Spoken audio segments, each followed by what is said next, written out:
Hello and welcome to the Build With Baer Workshop. My name is Pat Baer. I'm here to build some model kits and to hang out with all of you. I'm throwing the Bear Cave, the Lego, the Scythe, the Tier 2 Blue emote in the chat. If you are currently a subscriber, reply with those emotes. If you are not yet a subscriber, you can say hi or use other people's emotes. Or if you feel like being a lurker, you can just go ahead and lurk. Ghost Valve is here. Welcome, Ghost Valve. Happy to have you here on this fine Thursday evening. We are going to be working on the Assault Buster, the V2 Assault Buster high grade, finishing that up, and then we will start on Char's Zaku 2 Master Grade. That's Char's Zaku 2 V2. It's the second version of it, Master Grade. A night of V2s for no discernible reason. That's just how it happened. Lashbrook is here. Hello, Lashbrook. This is a chill amount of folks to start, which is not shocking, but you know, I like it when people come in here. We're in our first week of the new year. Lord Crashes says, hey Pat. Hey to you, Lord Crashes, and welcome. But yeah, I was happy because tonight I did not have to set up a laptop to my parents' television so that my dad could watch Thursday Night Football on Amazon Prime. So that was nice. That's a lovely feat that I did not have to go through that process. Because it wasn't hard. It's just annoying to do. I mean, it's good to use my laptop because I don't take it too many places. In the summer, I like sitting, or really the fall, I like sitting on our porch with the laptop and doing some work out there. It's too cold for that right now. It's not, when I say cold, it's not going to snow. But it's cold for this area. For, you know, this time of year, it is chilly-ish. It's not winter cold, but it is like late fall cold here. It's just how it works around these parts in South Carolina. Aristfan is here. Welcome, Aristfan. We got a great crew here already. Fan, double-tastic. Regression says, it was under freezing most of the day here with some light snow. Yeah, I don't have that. I don't have that. In February, we may get freezing rain because we sometimes get freezing rain in February. But mostly it's just a little chilly and like there's a breeze that blows in cold winds. But that's about it. It's really not that big a deal. Is there anything else that I needed to say before we get going here? I don't think so. We got a bunch of stuff to talk about while I work on this model kit here. So let's go over to the overhead. It's the V2 Assault Buster Gundam high grade, and that's what we're going to be working on tonight. We're going to finish this up. We are body complete on this kit, this lovely looking kit. We decided we were going to do the full Buster, Assault Buster, I should say, not the Assault Gundam, not the Buster Gundam, the V2 Assault Buster Gundam. We're putting them all together. And we're working on the backpack and weapons and shield tonight. I think by the end of it, we'll finish up. We might actually get too much into the Char Zaku 2 Master Grade, but I did want to know what we were building, so we went and did that. This is your reminder, if you are a patron over on patreon.com/PatBear, please vote in the message I sent out today. It was a poll to decide what I do next Tuesday. Your options are there. There are 3 options for you. I won't say them here because there are people here that are not $3, $5, or $10 patrons, and they don't get to vote. So please go over there and vote if you haven't already. This past Tuesday, my last stream that I did here, we took a look once again at the pretty fucking fun Mars First Logistics. One thing we ran into with Mars First Logistics, update 2. We will update 2. The first mission, I just was kind of fucking it up. I just wasn't doing what they wanted me to do very well. And eventually I managed to do it. And then the other missions weren't that bad comparatively. But that first mission took a long time. And that happens in that game. But I think the quality of life stuff really improved. If that's not a game that you've picked up but you were interested in it, I think the state that it's in right now is really fun and very solid. And you have the benefits of it being a game that they've definitely worked on quite a bit. This is the wrong piece. It's not what I needed. I need 27, and that's 34. I will need this piece, but not for this part of the build. I need 27 is over here. It's this piece. Just working on the backpack now. But yeah, Mars First Logistics. Still in early access over on Steam. Still really fun. Good workshop support. I don't know how many people are playing it, or active with it. I know that it did pretty well in sales, but I don't know how many people are actively playing it or just kind of waiting for major updates or waiting for just the game to come out fully. But the grappling hook got added, and I have only played around with it a little bit, but I can tell you, hey, that grappling hook's pretty fucking cool. It's pretty damn cool. All right, so this needs to be a little different here. We got to put some stickers on this here. This piece and this piece are going to look different because one side is like the Buster and one side is the Assault. So it's kind of like the meeting of the two, which is kind of neat. I like that. I'm going to try to wheel my chair in a little bit here. I was leaning too much. I always lean in for model kit streams. For like other streams, I'll do it back here. But for model kit streams, I like to be here so that I'm close to the build surface. Now, I could lean back if my camera was in a different position, but this is the best words. Currently, in my setup, you'll probably get it closer to launch, says Lord Crashton, about Mars First Logistics. I understand. I totally get it. You'll have a complete game by then, yeah. The overhead camera that I use is on a stand, clamping arm. And the best place for that clamping arm makes it so that the camera is, in my opinion, far away from me than I'd like. I'd actually like this whole thing to be a little bit here so that I could build, instead of building here and that be the center of the camera, I want to build here. That's ideal, because then I could lean back a little bit more in this very comfortable chair. But my microphone could come with me and it wouldn't be a problem. But the table this is clamped onto is circular, so I can't just move it towards me. I'd have to move it further away, and then that wouldn't work. And I have not been able to come up with a better solution. What I really need is, I need an overhead stand arm that doesn't have a clamp, that instead has like a solid base. And I could just plate and a counterweight. I could just place it on this table. So that is kind of what I've been thinking of figuring out is that plausible item for me to be able to get. So instead of the clamp, because I could unscrew it from the clamp very easily and then put that, and screw it into a base. And then I could just maneuver things around. And I'm like, that would be way better, because then I could move everything back. But I need that base, and I have to investigate that. That's a future Pat problem. But I could maneuver some things around and make that work. It'll be a little bit better when I move into the Carolina room. For those that don't know, in the month of the end of January and most of February, my folks, who I currently live with, will be in Florida, and so I won't be in this room. This is my bedroom, and I won't be, currently in here doing my thing, but I won't have to do that in here. I'll be able to just sleep in here, and I'll work in the bonus room in the house. Which gives me more space to play around. It means that my set doesn't have to be built on my bed every time I stream. I literally just, those kits just live on those boxes, and I just move it on and off every time I want to stream. And I won't have to do that. I can instead just have it set, and then it'll always be there, which will be nice. And I have more space to kind of stretch out and get everything together and set everything up. And it works out pretty good.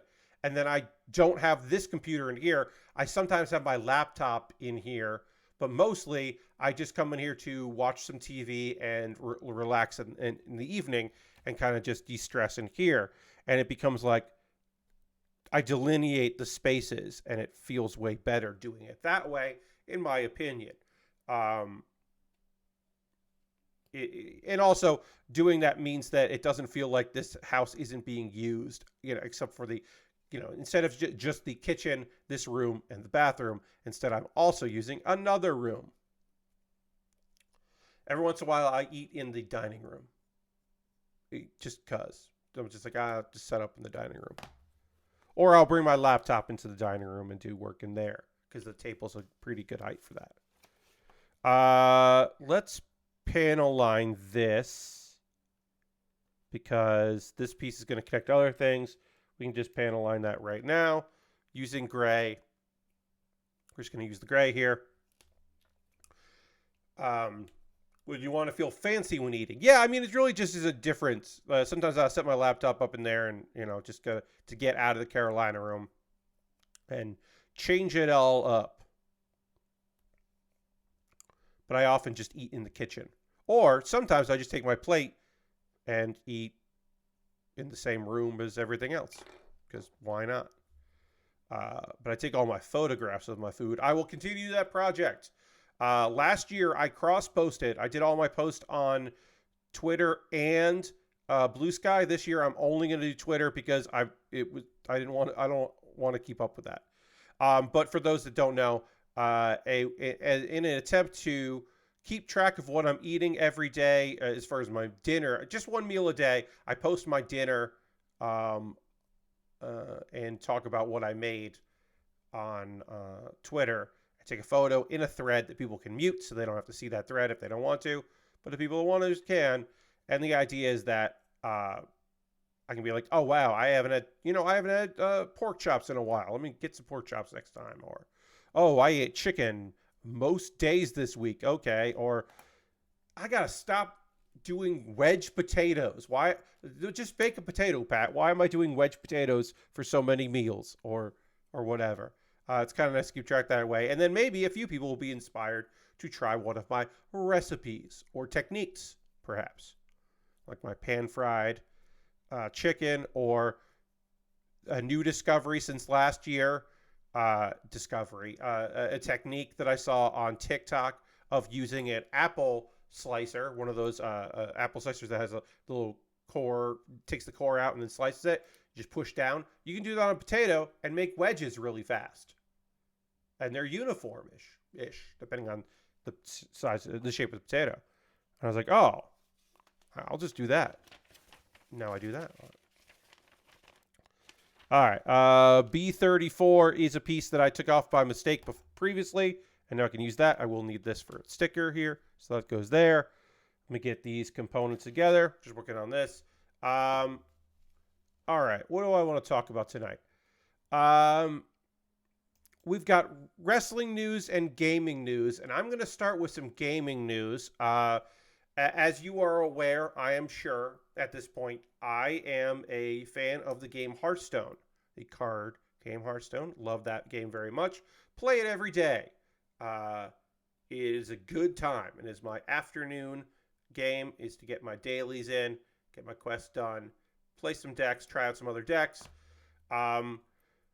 I play wild mostly. I have a standard deck that I have been having some fun with. My standard deck is often, I have a standard deck for when if I'm suddenly doing okay in Hearthstone enough that I'm at a level where I'm fighting with bots, which I do not want to, then I will jump over to standard. But I mostly play wild and standard. These are your regular formats, the traditional Hearthstone formats. One of which just allows you to play any card. The other which limits which cards you can play. Fine, whatever. Hearthstone has other modes. Battlegrounds is their like auto chess battler that's apparently done very well for them, that I like but I don't love. I think it's fine. Arena was their first extra stage. That is where you build a deck.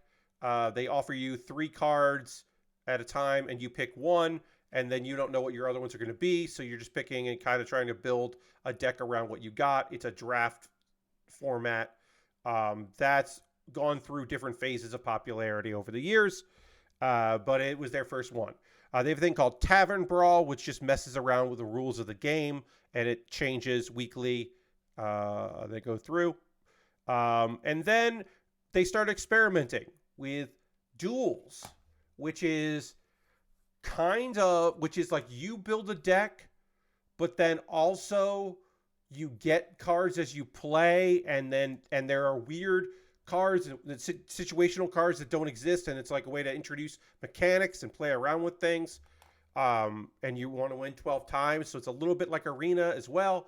And then there's Mercenaries, which I'm not even going to get into because that shit sucks.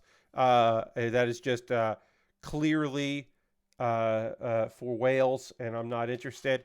But Duels is I'm saying all this because Duels is going away. April 2024, they are getting rid of that. And the basic reasoning is, which makes a lot of sense, it's not that popular. It doesn't make them a lot of money, and they don't have the staff to keep up a version of Hearthstone that doesn't do well. Because balancing duels, coming up with new cards, new systems, introducing the new cards that are coming into standard and making sure they work in that, all of that is just too intense for the team. While Hearthstone still makes Blizzard quite a bit of money and does not have as much overhead as some other live service games, it still has overhead. And key members of Hearthstone have left and not really been replaced. Now, do I think this means Hearthstone is doomed? No. I do think that we are coming into we're not in the maintenance stage yet for Hearthstone, where there's nothing new, because that will come someday. They'll stop making new cards for Hearthstone, and they'll only balance and keep the servers going, and maybe do events now and again, and change some stuff around. But I think this is the end of the Hearthstone as a place where a bunch of different card games variants take place. I think Mercenaries, Twist is a type of format, but whatever. I think Mercenaries is the end of the also-rans within Hearthstone. I really do think that's it. And now we're just going to get more Hearthstone cards. So we're going to get more cards. We'll still get Tavern Brawls every week. Battlegrounds will still exist. Mercenaries isn't getting anything new, but people can still play it. Wild and Standard and Twist might go. I don't know. Will still be there, but I think we're at the end of the and now there's a new thing coming to Hearthstone. I think that era is over. We may someday be in the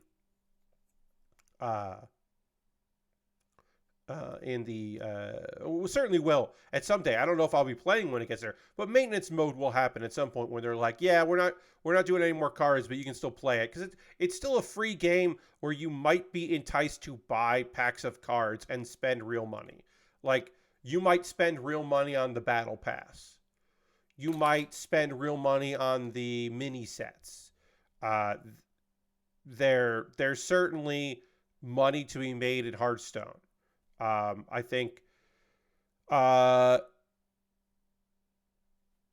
the World Tour, the Masters Tour, I don't know if they'll do that again, because I don't know if that makes them money, if that makes people invested in Hearthstone. I have no idea if we're going to see more of the tour stuff.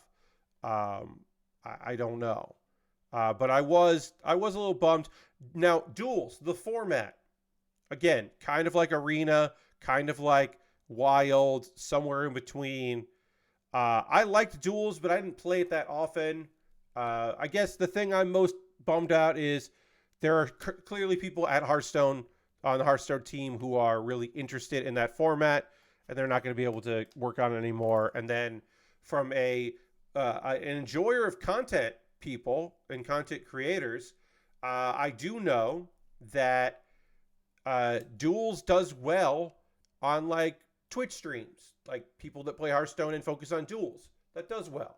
As people kind of get tired of the standard format and they get tired of the same decks winning all the time in Wild, and they're waiting for something new, they kind of fall back on both people making it and people consuming it and watching it, people doing duels, because duels gets weird. And even if there is a meta, it still can get wild and weird, and there could be strange decks, and it could be a good time.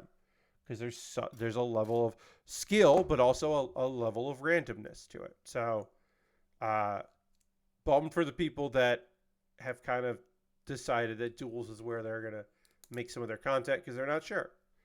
But also, anyone that streams Hearthstone with any number of viewers, in my opinion, is aware that they're on a ticking clock when it comes to views, because there are plenty of people that want to watch Hearthstone that don't want to watch Hearthstone streamers play other things, but those people do trickle off, and eventually the support of the game will go, and then people will have to find, they'll quickly find other things. Some of those people, that's Marvel Snap. I know a couple content creators have moved from Hearthstone to Marvel Snap, and seem pleased with that. Obviously not everybody is doing that, and there's some people that do both, and that definitely seemed like a place to get in on the ground floor, and I don't think there is a ground floor anymore. But like all content creators, you don't have to be the first one. You just have to be good at it. Being the first is awesome. Being the first and good is arguably better than just getting in there. But there is room for, well, I'm not the best at this, but I'm like pretty good at it, and I have like a good vibe, and people are interested in what I do. You know, my friend Kate's whole streaming career, Kate was streaming and was doing well, but Kate turned out to be pretty fucking good at PUBG. And Kate's audience turned out to be people that wanted to see someone be very fucking good at PUBG. And it just worked out pretty damn well for Kate, who is now doing other stuff, but played a lot of PUBG. And people were attracted to the streams because, hey, here's somebody good at PUBG who is like likable and seems to have a cool relationship with, and a fun community and a good relationship with that community, but also at the end of the day was showing pretty fucking rad ability in that game. So it happened that Kate got in pretty early on PUBG and was also doing pretty damn well, and is a great streamer and knows exactly what she's doing out there. Gets it done. All right, so we need this to go in here, and then this is going to go in here. Ooh, wait. Ooh, okay, like that. All right, great. Goes in there. Getting our backpack together here, and then both pieces of the backpack go in this. Great. So our backpack's done, and now these big weapons can pop in up here like that on the shoulders. We can open this up, do that. Will this fit on this stand? It will fit on the stand. Great. So you can start seeing the V2 Assault Buster Gundam coming together here. Do you have $48,000? Do you want to spend that money on everything you can get in Star Citizen? Well, you're in luck, because that is the price of the newest, most expensive bundle in Star Citizen, which is the big DLC pack for Star Citizen. It costs $48,000, and it's like, that's the Legatus pack. Now that's not that. No one also knows, says Lashbrook. Yeah, sure, I get you. It's $6,000 more dollars than the 2002 big pack. And in 2021, it was a steal at $40,000. But yeah, the price is gone up.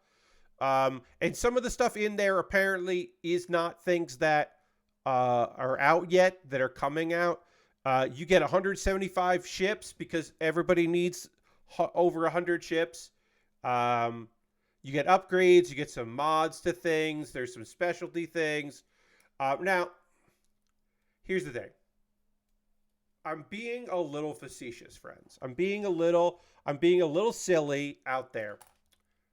It doesn't cost $48,000. It cost $49,000 because in order to buy it, you have to be part of the Chairman's Club, which costs at minimum $1,000 to join. It's their VIP program. So you need to spend $49,000 total. But if you're thinking of spending $48,000 in Starfield, you probably already are part of that club. Is what I'm going to say.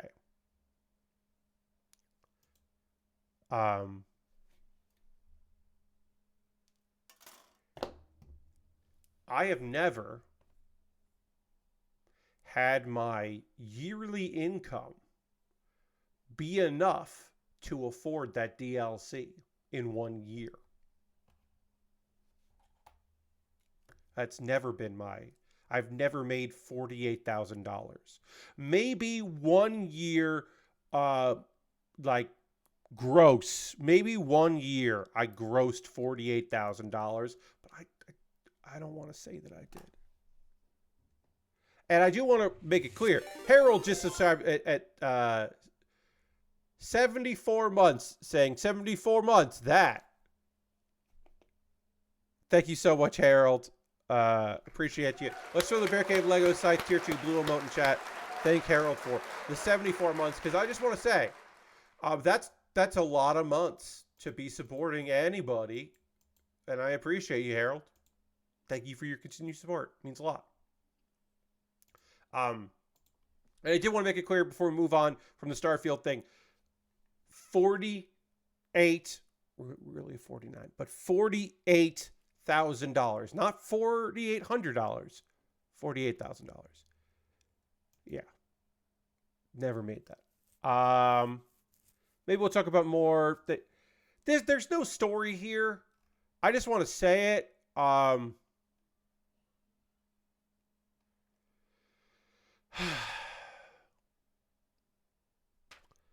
You know how there are scams on the internet, and there are always new scams.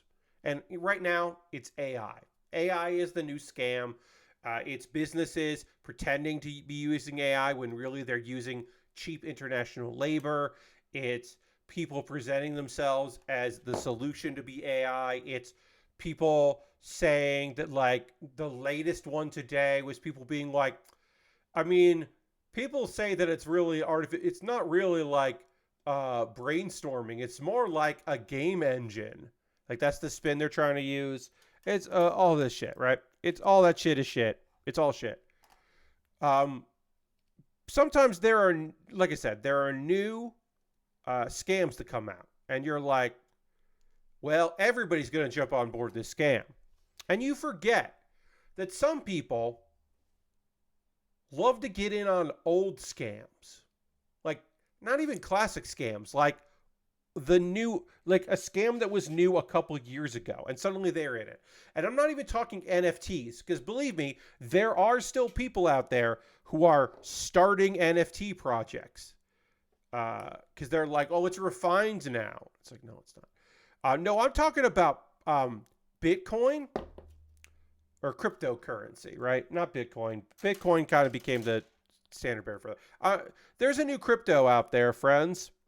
There's a new crypto coin, and it's called Woo Coin. That's right. Ric Flair has his own cryptocurrency.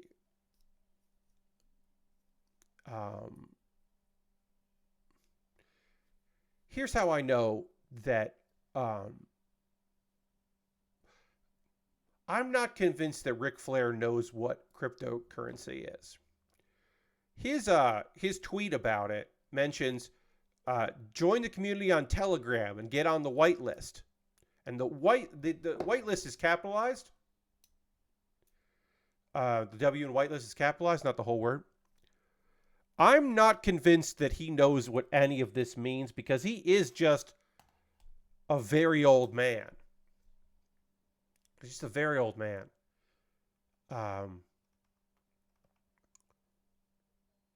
He has a energy drink called Woo Energy. They're the official sponsor of AEW, the official drink of AEW, because they paid AEW a bunch of fucking money. Where do they get this money? No idea.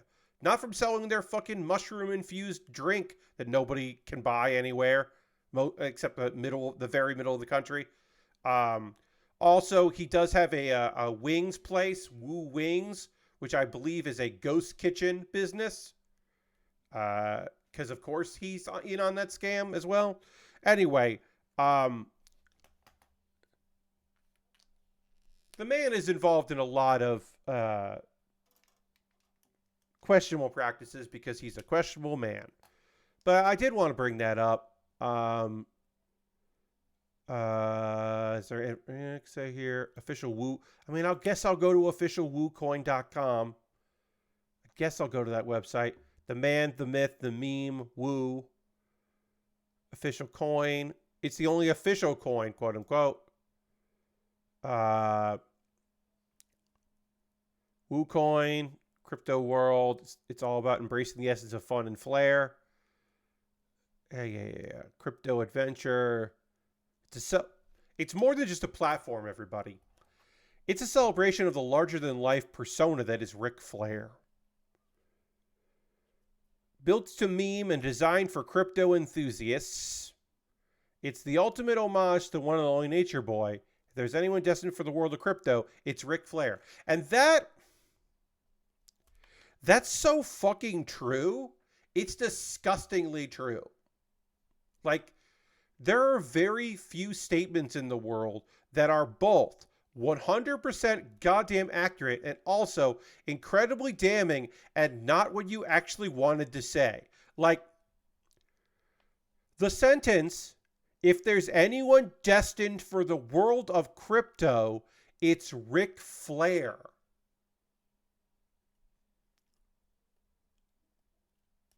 Yeah. 100%. Ric Flair is made for crypto. The fact that Ric Flair didn't have a Bitcoin, a crypto coin, before now is wild. Because you would imagine he would.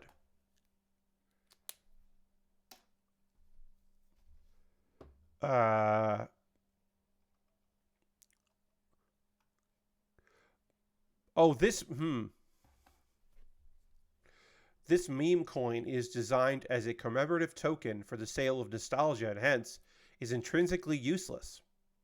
This project is for entertainment purposes only and should not be viewed as an investment. Purchasing this meme coin is not permitted for residents and citizens of the United States. By purchasing Woo coin, you are of the sound understanding that there is neither expectation nor guarantee of financial gain. This statement is in quotation marks, and there's a big warning sign next to it. Purchasing this meme coin is not permitted for residents and citizens of the United States. What are we doing here? So this meme coin is it's not even a cryptocurrency. It's just an NFT. It's an NFT that they're saying is a crypto coin. Holy shit. Holy shit. But it's not. It is a crypto coin. They're trying to make it seem like it's not a crypto coin, but it is.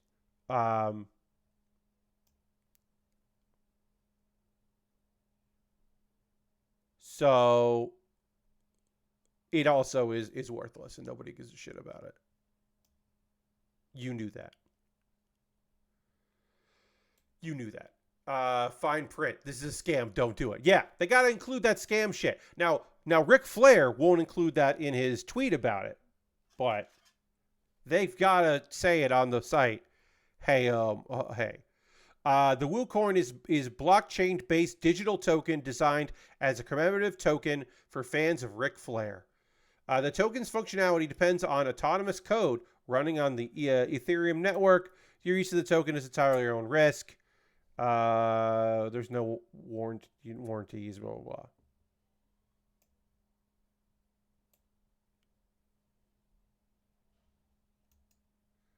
Okay. There's one other thing I need to... There is incredible fine print on here that I can't fucking read right now. So I'm going to try to increase the size of this. Okay, yeah. There we go. I couldn't fucking read it. The fine print. So there's another thing that is in quotation marks. And I think this is supposed to be in the voice of Ric Flair.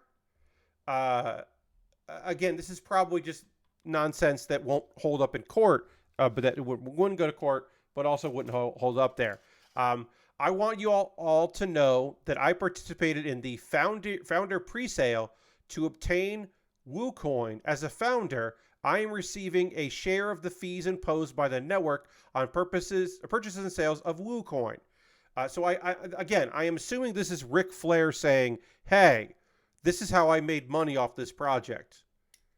In addition, the protocol allocates 0.5% of each sale that takes place on the network to me for letting the WooCoin project use my name and image.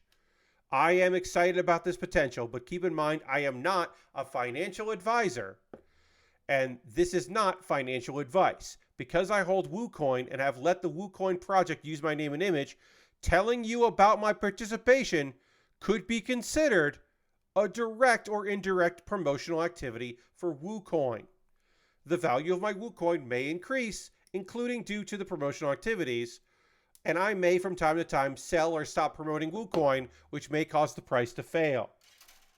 Again, this is fucking fine print. This is not the normal thing. We'll go back to 100%. I want you to see how big this normally is. Gonna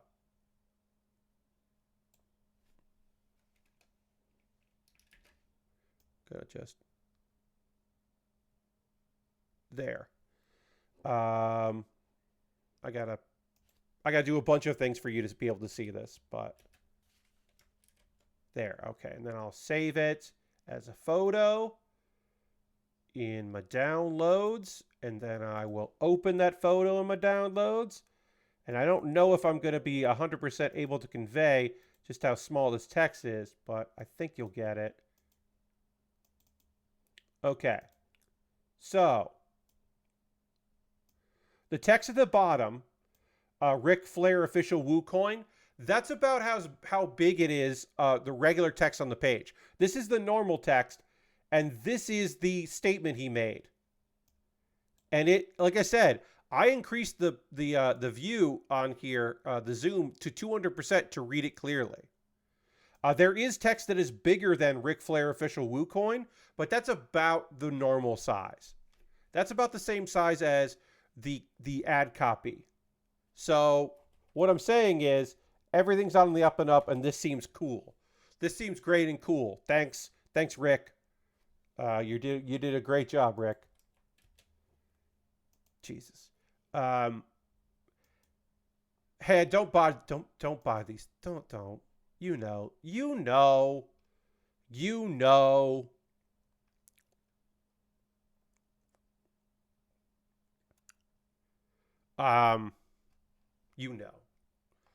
Hey, Dolph Ziggler was at Wrestle Kingdom. That don't make no sense, but I'll say it. Wrestle Kingdom is the first show of the year for New Japan Pro Wrestling. It is their WrestleMania, if you want to use that nomenclature to make it easier for folks to kind of pick up what I'm putting down. And released from the WWE. He got his release 3 months and change ago. was Nick Nemeth, a.k.a. Dolph Ziggler. Sorry to break kayfabe, his name is not Dolph.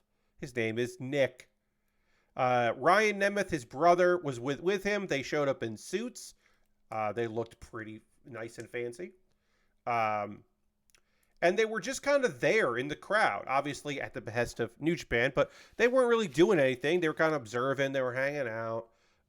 They were there in a tag match, and you were like, oh, maybe they're interested in the New Japan Strong Openweight Championships. They're going to do that. The Nemeth brothers tagging together is probably money on the indie scene. Okay, or working with New Japan. That sounds great.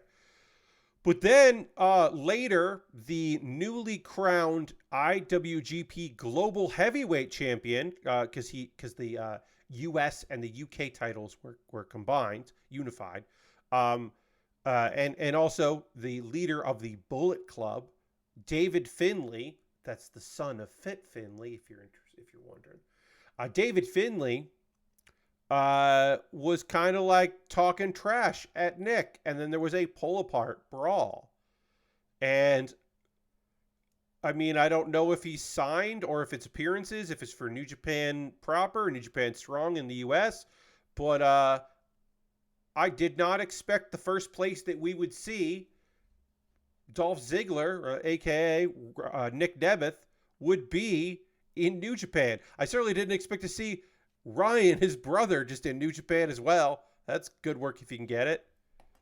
But congratulations. Like I said, it was fucking weird to see that. I was like, oh, cool. Because he was in the WWE for 19 years. It's the only place he's ever professionally wrestled. So he is going to be doing a show in Puerto Rico. The wrestler, I forget the name of it. The World Wrestling Council, which is a Puerto Rican promotion. That's his first appearance for wrestling, which is good. A lot of folks are making their name out there, putting their name out there, saying, "Hey, I'm doing work." Mustafa Ali is doing like every fucking indie out there. Elias renamed himself Elijah, and then a British wrestler named Elijah was like, "Hey, hi, what's up? I'm also Elijah, a professional wrestler, and also I also put my name in all capitals." And the British wrestler did not follow up by saying, "Do you know what cagematch.net is?" which is a website for tracking wrestlers and their matches, and a good place to find out if the name or gimmick you want to use has been used by a wrestler. He didn't say that. He was trying to be pretty cordial, maybe work into an angle. But it was kind of like in fun, being like, "Oh, hey, what's up?" All right, so this attaches to here. This is the big gun. Got to attach the big gun to the bottom of this. This gun is so big, is a rail gun, that you have to hold it from underneath. It'll eventually go like this. It's going to look cool. But that's done with that, so we can put it there. Yes, it is big gun time, Coleman. You're right.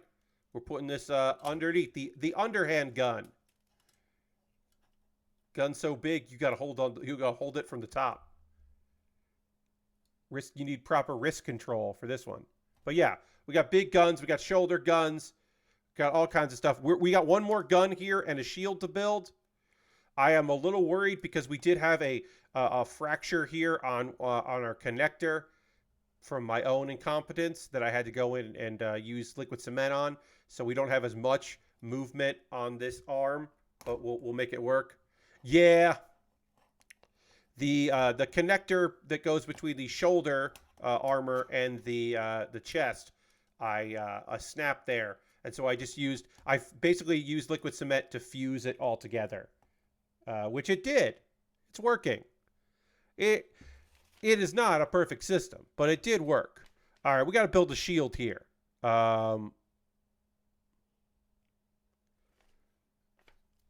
Each one.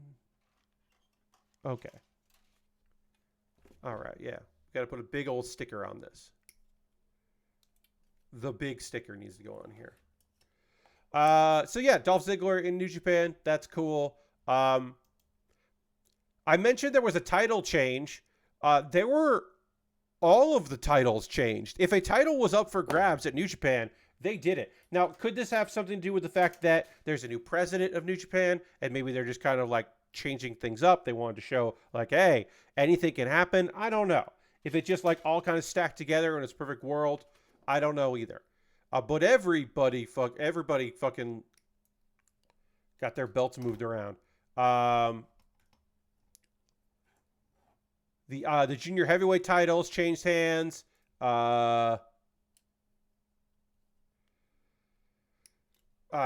Scumbag wrestler TJP is now a cryptid. That again, sometimes wrestling allows me to say sentences like TJP, person who in real life I think sucks, who had been buried, he'd be put in a casket, storyline wise, of course, appeared as Aswang, which is a Filipino cryptid. He's wearing a mask. He's just a masked wrestler now. That's all it is. It's fine. It's a pretty good looking mask.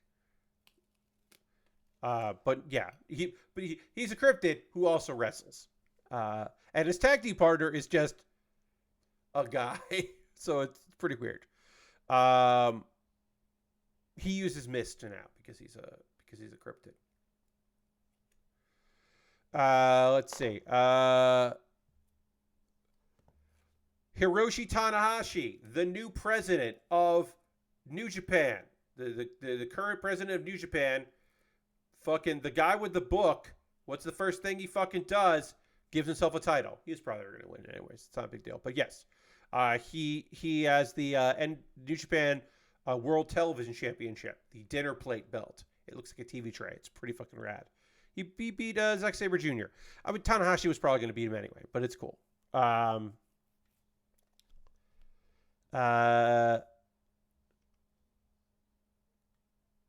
Tamatonga won. This is a weird one. Takagi lost to Tamatonga for the Never Openweight Championship. And then at the press conference, Tamatonga was like, yeah, I won this belt. That's cool. Anyway, my contract's up at the end of January, and I'm not going to renew because I want to be closer to home and closer to family. Now, speculation is, of course, that Tamatonga is just going to go to WWE because the family, not necessarily the immediate family that he's talking about, he is Samoan. He's part of the Anoa'i family. So, his cousins and such are doing pretty fucking good. There's been speculation that he was going to sign with WWE for a while now, and he hasn't, but he's probably going to sign with WWE. That's the assumption anyway. And he'd be good. Good looking dude, good wrestler, would be great. Bloodline's kind of on Life of Sport now as a faction, but he'd still do well there. All right, G19 goes here. Let's see, what other titles changed hands at Wrestle Kingdom? The Strong Openweight Tag Team Championships were won by El Phantasmo, ELP, and Hikuleo. They're members of the Gorillas of Destiny, which is a great name for a group, because that, of course, means they're God. Gorillas of Destiny. It's just good. That's just good nonsense. Let's see. What else we got here? Junior heavyweight. El Desperado. I love Depsy. Depsy rules. El Desperado beat Takahashi, who has had the belt for a year. And then David Finlay won, combined belts together. And then Sonata. Sonata lost the belt. The World Heavyweight Championship. The belt designed by a Gundam designer that some wrestling fans fucking hate. I think is pretty cool looking. I think some other designs they've done in the past are certainly better, but I think it's a pretty cool design for a belt. Naito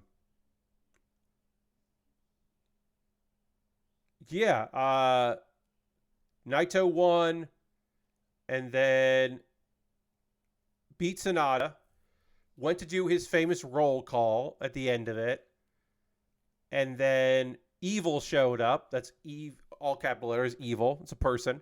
But then Sonata ended up making the save for Naito, and they used to be, they used to be part of a stable. And it's cool. That was heart-wrenching. It's like a lovely little moment. I have watched so much goddamn fucking wrestling. I also watched all of Tokyo Joshi Pro Wrestling's. They just call it 24. They just call their first show of the year is just Tokyo Joshi Pro Wrestling, and then the year. They don't get fancy with it. It's weird. But I watched that, and that was fucking fantastic. Highlights were, of course, the hardcore match of sorts between Shoko and Hyper Misao, with Hyper Misao's new bike, which she just rode into people and places and things, and mostly just ate a lot of shit doing it, and it was fucking rad and great and wild and nonsense. It's always a good time when Hyper Misao has a bicycle to ride around. It's good nonsense. Let's see, what else? Other highlights there. Wakana versus Aja Kong. That's right. One of the rookies from last year, the rookie that won a tournament. She won the Rookie Cup. And her prize was a one-on-one match with Stone Cold Killer Aja Kong. And it was Aja Kong sold. That's huge. She does not have to do that anymore. She is a beloved figure and just in bad physical, not the best physical shape. Aja Kong certainly does not need to be out there bumping around for people, selling sleeper holds and such, but she did. It was good. My girls almost won tag team gold, and they didn't, and I'm bummed. The Princess Tag Team Championship were on the line, and unfortunately, my gals came up short. Daisy Monkey did not pick up the victory, and in fact, Arasu Endo took the pin. Arasu and Suzume are young upstarts, up and coming. They're on their way. They're still young. They're still figuring it out, but they have actual tag team moves, and they're a good tag team, and they work well together. And I would have liked to see them win. Free Wi-Fi will win them back when they're healthy. Free Wi-Fi are currently they had to give up the belts because they are currently on the injured list. Hikari Noah suffered some undisclosed injuries and is taking time off. Instead, they were up for grabs. The winners, Yuki Aino, who has been a tag team champion before with her sister previously, who was a ring announcer turned wrestler. A lot of appreciation for that. Yuki Aino winning tag team belts with her tag partner, who she's never tagged with before. They have been in groups before, but never a tag team, with Ryo Mizunami, who some AEW people may know Ryo, aka Aniki, which means like big bro. When you read the text "Big Bro" in Persona 4, you're being called Oni-chan, but Aniki is another name for Big Bro. Ryu Mizunami is everyone's big bro. She is Ms. Worldwide because she comes out to fucking Pitbull. Like a Pitbull remix about getting the party started. Ryu Mizunami fucking whips ass. I love that a freelancer who is not signed to a long-term contract with with Tokyo Joshi Pro Wrestling, has one of their belts. That rules. She's fucking awesome. She and Yuki Aino are a good team. They vibe well together. You wouldn't know that was their first time tagging together. They pulled off impressive. They looked very impressive out there. So congratulations to them. But I'm still hopeful for my girls. Still got high hopes for my gals out there, the wonderful gals in Daisy Monkey. I hope this year is the year that they win tag team gold. Lord Crashing wants me to dance button. I will. Let me put the shield on. Jeez. Relax. Relax. Here you go.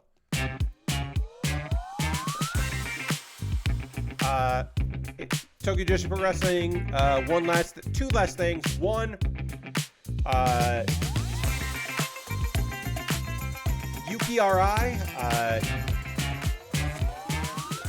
Lord Dirty wants me to drink some water. I will. Thank you, Dirty. I'm gonna, soon I will on my own, but I'll take that.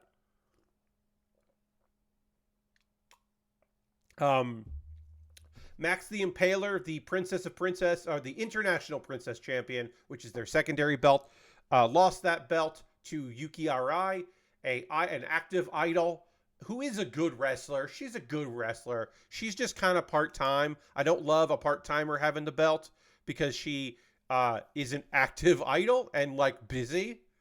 But that's cool. And Max is fantastic. I got nothing negative to say about Max. Would never say anything negative about Max the Impaler. Love Max. That was a fun match. And the main event, look, everybody goes in knowing Miyu Yamashita is not losing to Masha Slamovich. Masha Slamovich, GCW, and Impact Wrestling, deathmatch wrestler, brutal, solid worker. Don't get me wrong, but a brutal style on purpose. That was not gonna end with her winning. She wasn't gonna be the ace, beat the ace of Tokyo Joshi Pro Wrestling that night. It just wasn't gonna happen. But the match was actually really fucking solid. Their styles worked really well together. And speaking of GCW, Rina Yamashita, who is another deathmatch brutal wrestler from GCW, fought against Maki Ito, and they wrestled a GCW style match instead of a Tokyo Joshi Pro Wrestling style match, and that worked really well, and it was very different on the card. TJPW is all about the variety, and so that was great. Good variety. They are a variety show. It is nice when they are allowed to do that. At this point in the stream, what's going to happen is I am going to take a pause for the cause, and I'm going to talk to you, friends, about ways you can support what I'm doing here financially, as well as your attention. I'm just trying to wheel myself a little closer here, if you're so inclined. Everything I'm about to tell you right now is optional. You are under no obligation to do any of these things. But if you would like to, that would be rad. Let's go over to this camera. I'm going to throw the Bear Cave Lego the Psych the Tier 2 blue emote in the chat. If you are currently a subscriber, you can reply with those emotes. If you are not yet a subscriber, you can say hi or use other people's emotes. Or if you feel like being a lurker, just go ahead. You don't have to do that. You don't have to do any of those things. You can just hang out. If you're a subscriber and you have those emotes, but you don't feel like putting them in there, don't worry about it. If you want to put other people's emotes in there, just be like, hey, here's some other emotes. You can do that too. But being a subscriber is the easiest way to support me financially through Cash Money or your Prime Gaming token. If you get Amazon Prime, you link it with your Twitch. You get that token. You use it for me. Use it for somebody if you got it. Or you could gift a sub. We've had no gift subs this month, which is okay because we had a ton last month. We had so many last month. So we're all right on gift subs. But if you want to throw a gift sub in there, you're more than welcome to. You can do it anonymously, or you could, make sure you get the credit, and we'll thank you. And of course, bits and coins always appreciated. If you want to join the Bit Sub leaderboard, or the Bits leaderboard, the cheer board with Harold, you could do that. Those are that's the easiest way. Like I said, sorry. Hold on one second. I'll be back in just 1 second here.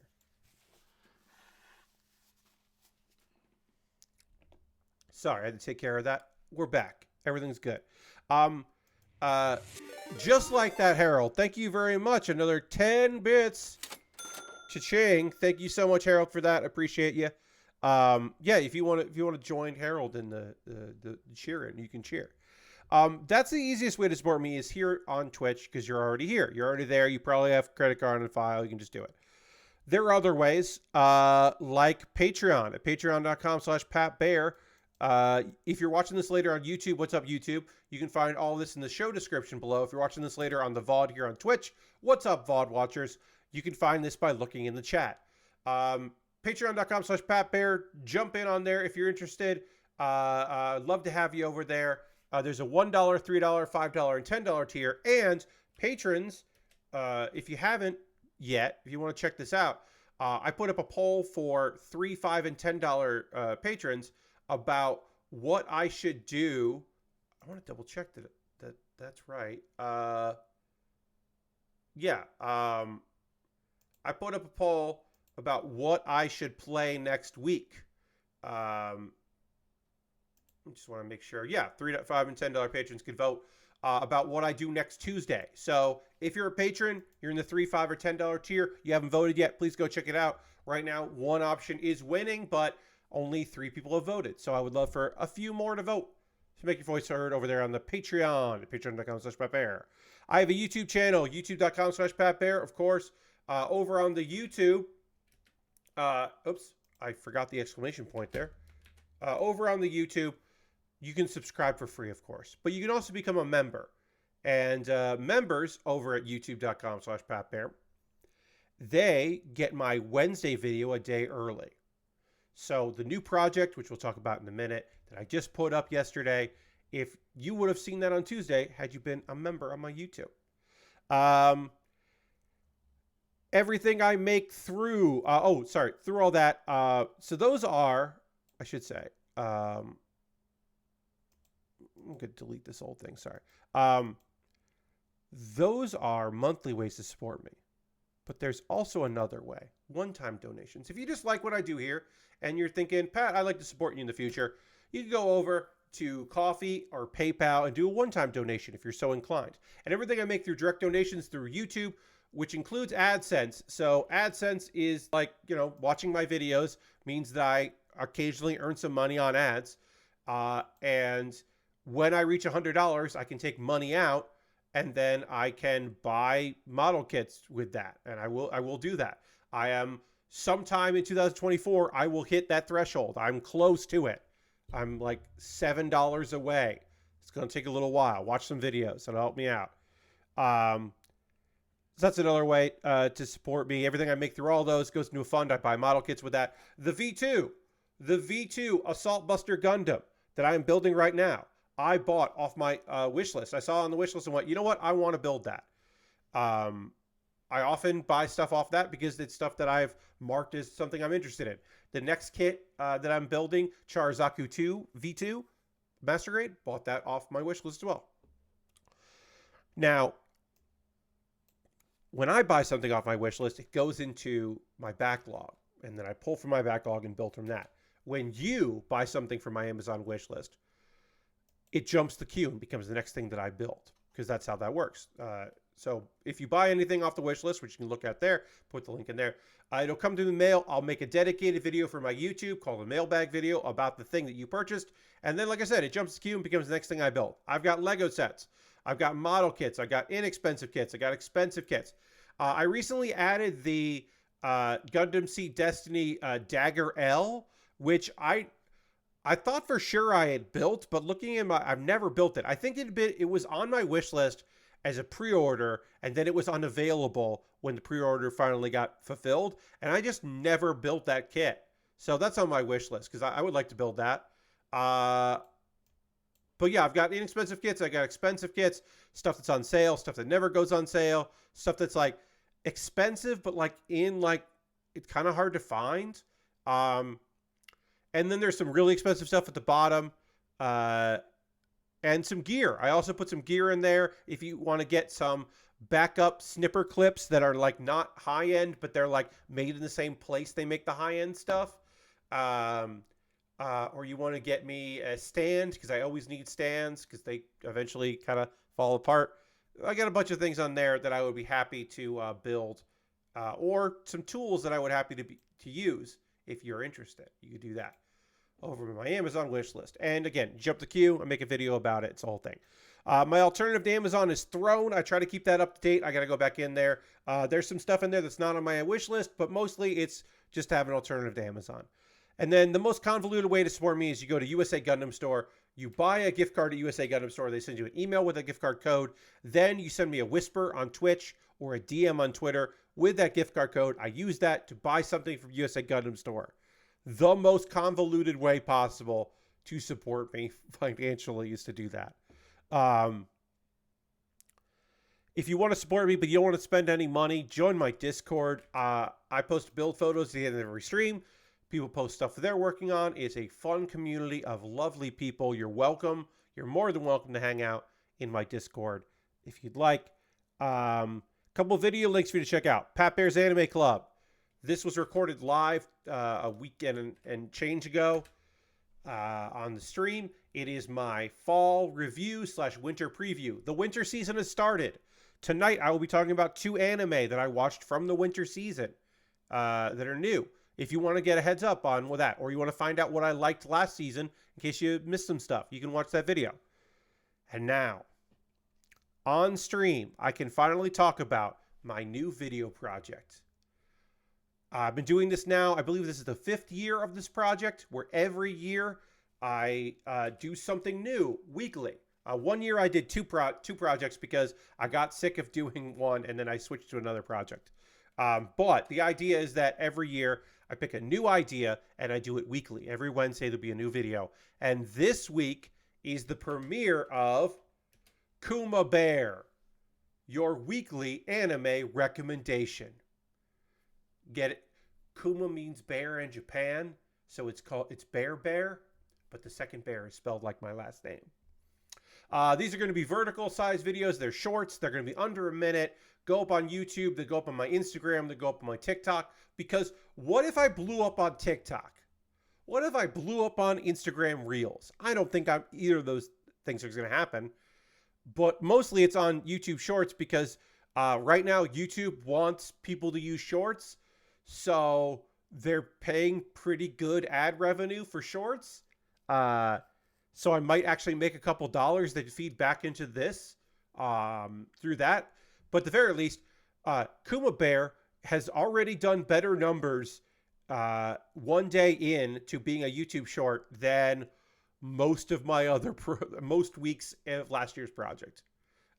So it might work out. I don't know. But what is Kuma Bear? Again, vertical video. It is me recommending a new anime every week. The first episode is me talking about Witch from Mercury. I decided to start with my favorite show of 2023. And in fact, all through January, I'll be talking about my favorite shows of 2023. Because I'm going to have loose themes every month. Those themes, I won't even say what they are during the thing. They won't be part of the conversation. But like, I'll do like Slice of Life month or Isekai month or Isekai into a weird, unusual Isekai month or whatever. But I'll break it up. Romance month, that kind of thing. Like December, I'll do ones that have great holiday episodes, that kind of thing. It'll be pretty loose, but I think it'll be fun, and I'm excited about it. I'm excited. Also, one of the things is, right, the weekly projects. There's a couple reasons why I do this weekly project. One, to force myself to make things. Especially when I was only streaming like twice a week, I didn't feel like I was doing enough on the internet. I wasn't like, I don't know. I was feeling pretty like, I had my job. I did my job. I had a couple projects outside of it. I had some fun and I did that and I was getting into streaming. Okay. But I was feeling a little listless, and this is kind of let me focus. The second thing is there are years where I work on comedy projects like last year, and backgrounded characters. Those are comedy pieces, and that was to help me stretch with my comedy muscles, which I wasn't using that often. Some years has been like, let's get on trends, like ranking or doing reaction videos or clips from the streams. Those are kind of ways to just like play around with that. Last year was not only comedy, barely rehearsed, but it was also like experimenting with different ways to record those and play around. Simple editing. I don't edit video that often these days. Playing around with editing, playing around with formats, using programs to give me an artificial green screen effect, stuff like that. It was kind of fun to play around with those things. And I don't know. This one is trying the one of the things that I like about this is they're going to be under a minute, because that's the length of shorts. YouTube Shorts is under a minute. So I have to hopefully compel you to want to check out the anime and tell you how to watch it, because that's important to me as well. Like, I'm not going to give a link to the Crunchyroll page, but I guess I could put it in the show description. I could do that, I guess. But it is nice for me to be able to say, like, hey, here's the thing. Here's where to find it. Look it up. Here's why I think it's great in under a minute. That's interesting to me. So that's what Kuma Bear is, your weekly anime recommendation. And I hope people want to check it out. I hope people do. Like I said, it already has done some numbers on Twitch. Not on Twitch, on YouTube, which is great. That's what I want. And I don't know. One of the people that liked it is the person that gave me the nickname Bear Bear. Very few people have ever called me Bear Bear, but one of the people that liked the video called me that, and that made me happy. I don't know. It's a small little thing. Anyway, that's my new project. I'm happy with it. And also, hey, guess what? I can record these in bulk because they're under a minute. I just need to pick like 4 anime at a time. I recorded 2 of them because I'm just kind of getting used to like that and working in verticals with OBS and editing, and then also burning in captions, because that's important as well. So I'm like doing all that. So I only did 2 at once, but I could do these 4 at a time and then just upload them, when I need to upload them. And I'm like, that's pretty good. Anyway, I'm happy with that. So what's going to happen now is I'm going to drink some water, and then I'm going to talk to you about 2 new anime and 1 show that I'm slowly finishing. So we're going to do that now, but I'm going to dramatically transition back to the overhead, and then we're going to look at this here. And we'll do that dramatic transition right now.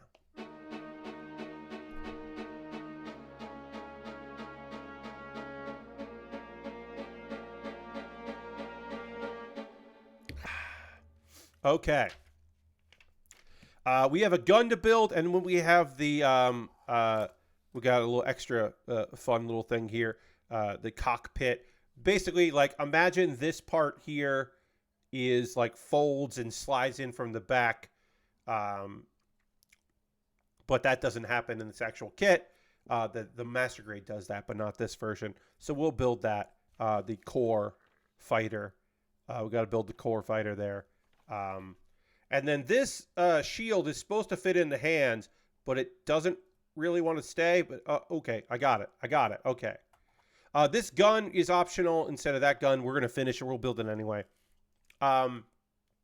So we've got to do a few more pieces for this gun, and we'll build it. Even though it can't hold it, we'll still build it, because why not? And we'll put on the last of the stickers here, 9 and 10. We'll do that. Let's talk about anime. So I've got 2 new shows. The first one is a show on... This is weird. All 3 shows here are all on different streaming services. Right off the bat, I'm just going to say, this is the last time for a while I will be talking about probably Delicious in Dungeon, a.k.a. Dungeon Meshi.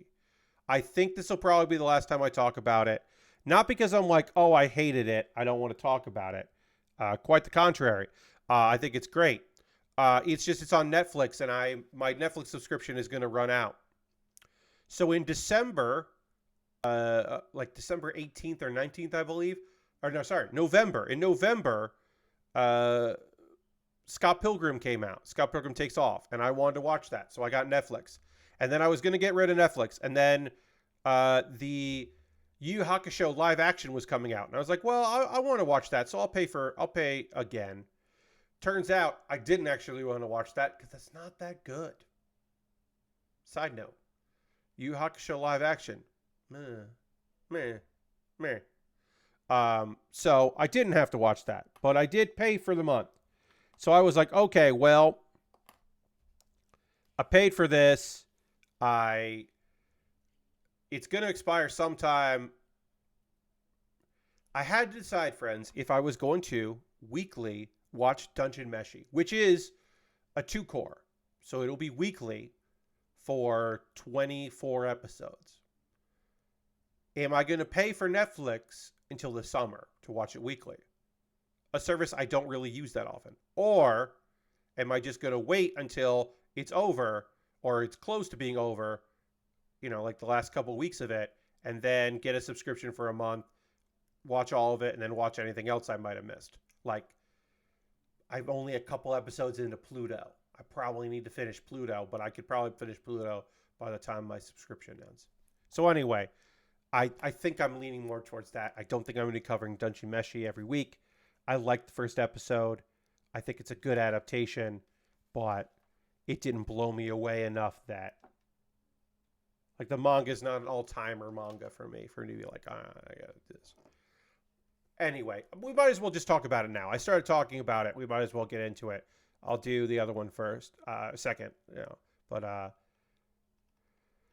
so Delicious in Dungeon, Studio Trigger is doing this. This is one of their, it's a very rare thing for Studio Trigger. This is an adaptation of something that exists and not an original, which is good news probably because it reduces the chance that it will be horny, because all of their sexual energy seems to go into making the food look very good, which is what you want for Dungeon Meshi, because it is about the food. I mean, it's about, there's a plot, but it also very much is about the food involved in said plot. So there's a flashback before present day, way before present day. We don't know when. There's a village, and a man like pops out of the ground, and he's like, I am the ruler of the Golden Country, which vanished 1,000 years ago. And he's like, a mage banished the village underground, and I will bless whoever defeats the mage. And the guy turns to dust. Window set dressing. Cool shit, right? It's pretty fucking cool. And then we're in our normal party. We're normal times here. In the present, we've got a group of adventurers fighting a dragon. We got Laos, the party leader, and there's been apparently, like, obviously, fighting a dragon, no good. This is not the first bad time that they've had. This is a party that has had a lot of ups and downs and a lot of, like, fucking problems getting to this point. They're fighting a dragon. It's no good. They lost a lot of their food and a lot of their supplies. And they have some supplies. They lost a lot of their food. And then Laos realizes that Fallon, his sister, is pushing him. And he passes out. And she gets swallowed by the dragon. Whoops. Hold up. Here we go. She gets swallowed by the dragon. And then he wakes up. She has used a spell to teleport everyone to safety. Except for her, because she was in... because too late for her when she did the spell, because she is in the dragon's stomach and could not be rescued with the spell. She's not dead yet, probably, possibly, but, like, it's a ticking time bomb. All their supplies were left behind. They're poor, and some of their party members just left and quit. Some of them are still there. I'm not going to get into these party members because we don't really know much about them. but they'll be some of your favorites, I'm sure, because they are pretty rad folks. But basically, they're just like, ah, shit. Well, we want to try to save her because she saved them, so they want to at least try. They got to find this dragon. They got to beat that dragon. They don't have the money for supplies and stuff, so sometimes adventurers just wonder, what if we ate monsters? Could we even eat monsters? Would it work? That way they'd save money. And there's a guidebook, and they're like, okay, well, the walking mushroom, if we kill that, we can eat that. So there's a whole thing of them trying to kill the mushroom. And they kill a scorpion. And then they're like trying to cook what they've got. And then like this adventurer named Senshi shows up. And he's just like, I've been doing this for 10 years. I got this. I've been doing it. I know how to cook monsters. And he helps them out. He saves them when they're fighting another monster. And he's like, oh, you can have slime. He teaches them how to prepare it. And he's like, okay, I will. Yeah, I'll join up. I'll help you out on this adventure. And I'll teach you about cooking food. Again, the food looks incredible. They're doing a really good job of making that look very tasty. That's where a lot of the money's going in. Anyway, they head to the second floor, and then a man-eating fruit plant attacks Marceline? Marceline? I can't remember how her name is pronounced.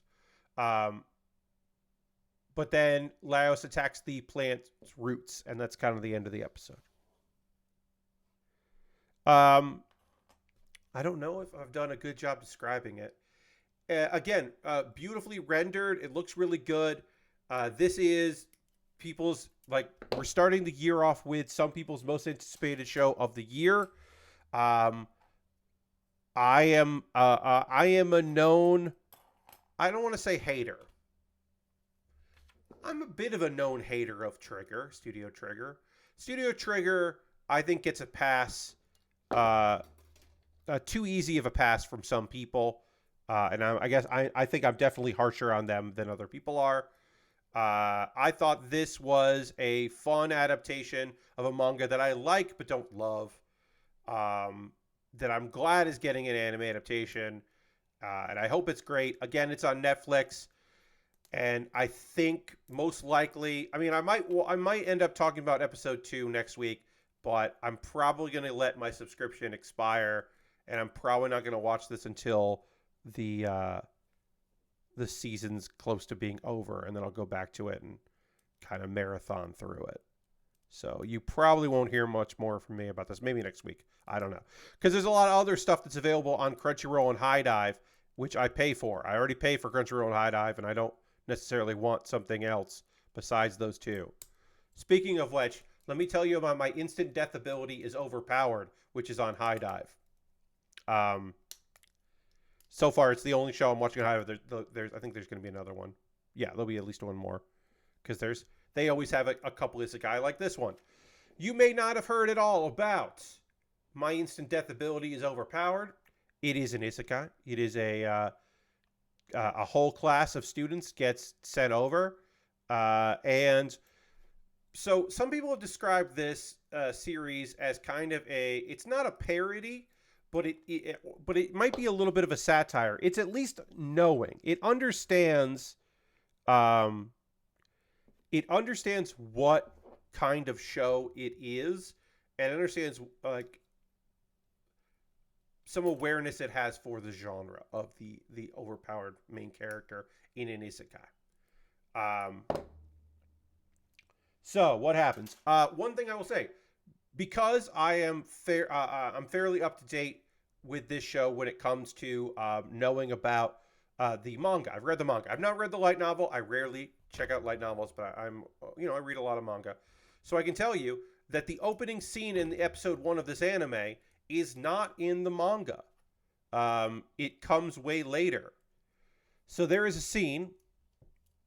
Basically, they made the choice, which I think is the smart one, to explain the ability the main character has, which I think in the manga you're like, we'll come to it in a minute. It comes pretty fast, but in the anime adaptation, they're like, let's just fucking do it. Let's just get to it.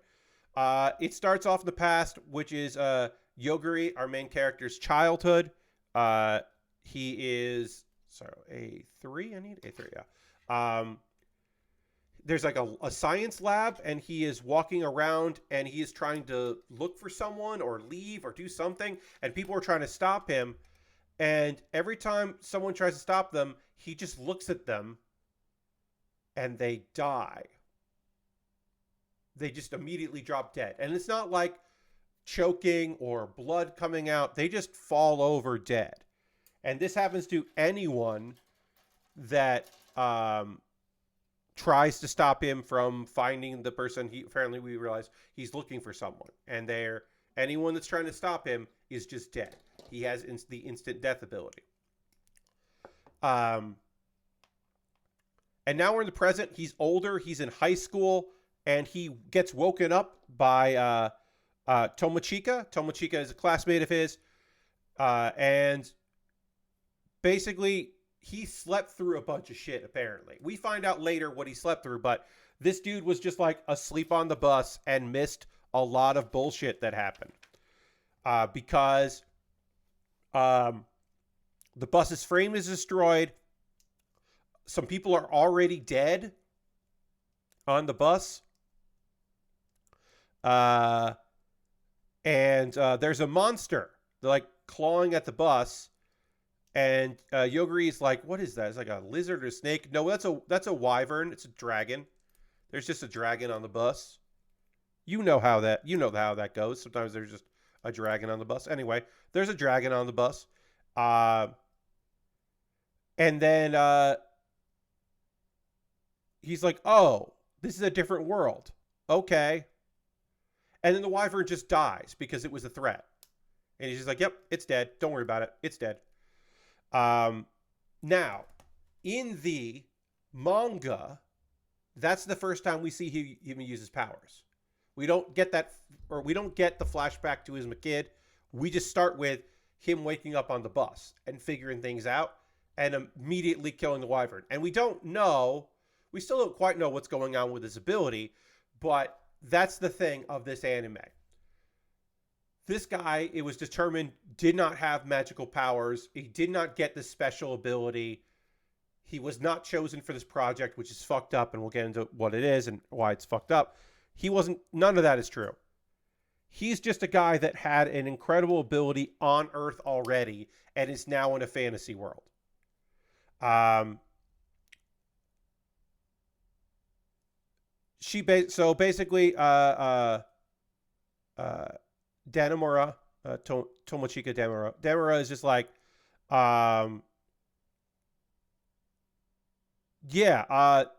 we went through a tunnel, and when we came out, we were here.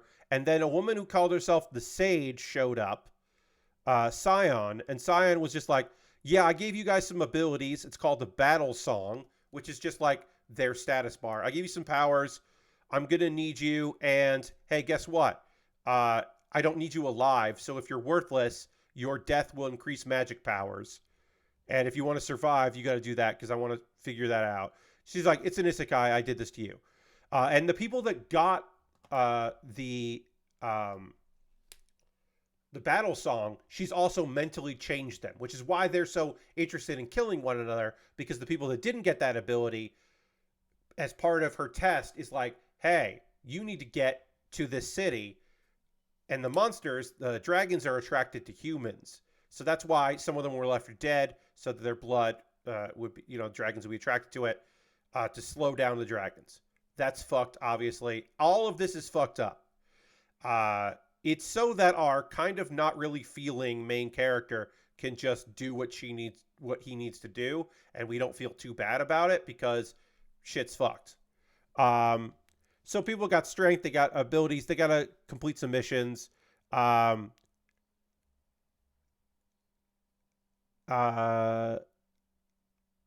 people have cast magic, all that. They made him crazy. So they killed a dragon. And a few people so some of went off and did their thing, right? a few of them were like, you know what I'll do? I'll double back, kill a dragon, and then I'm going to grab some of these ladies and be gross about it. You can imagine.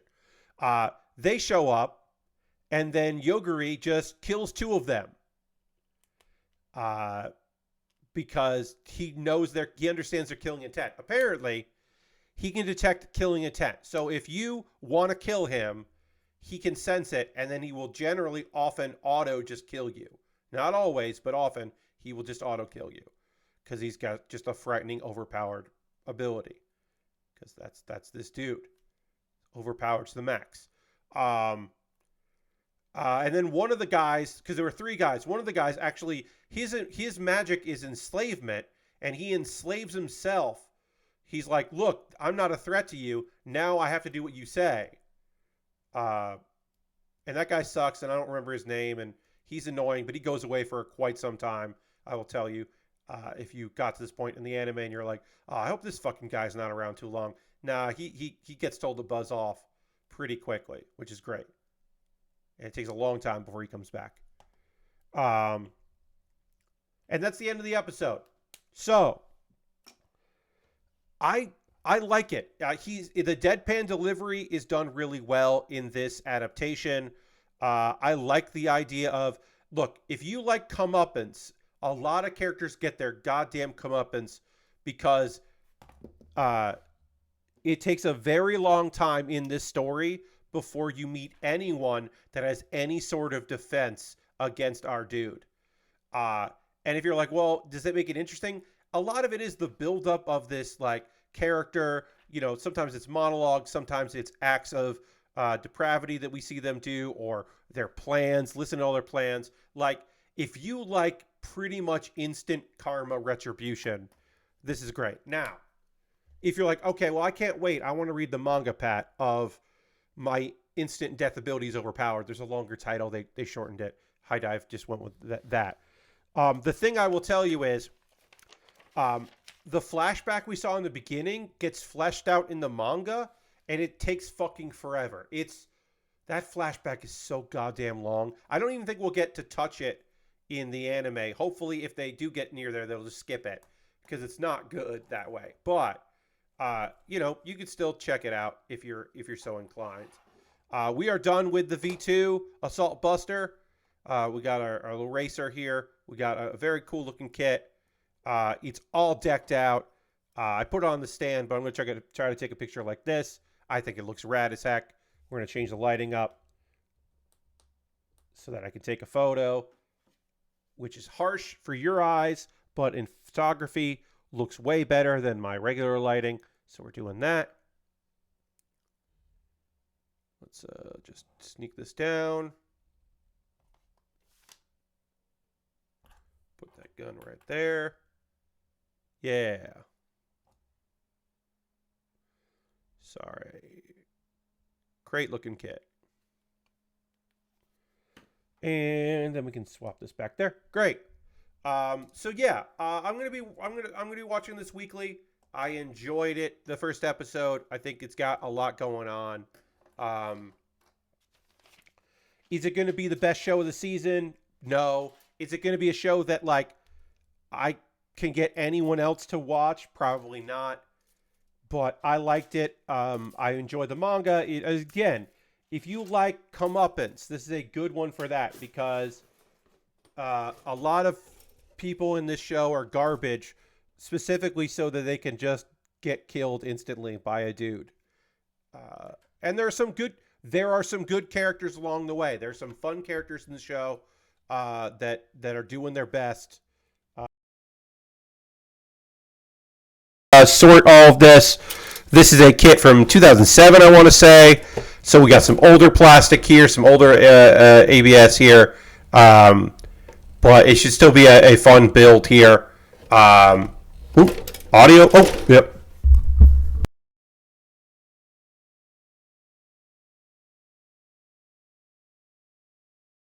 Check. Whoa. Check. Sorry about that, everybody. Yeah.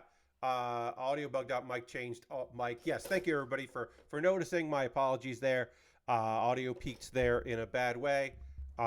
Sometimes if I hit the cable, the cable that goes into the mic, I hit with this. Sometimes if I hit that, it gets wild and weird, and that's bad.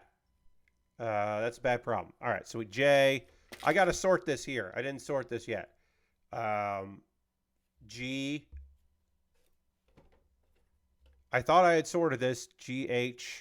Okay, GHI. So apparently I didn't. In case you thought we weren't listening. Well, thank you, Aristophan. I appreciate it. Mild-mannered Pat turned into very loud Pat. Yes, it peaked when I did that. When I turn OBS on, my microphone is completely blown out and peaked, and then I have to like reset it. It is the audio. It is the USB bus gets weird.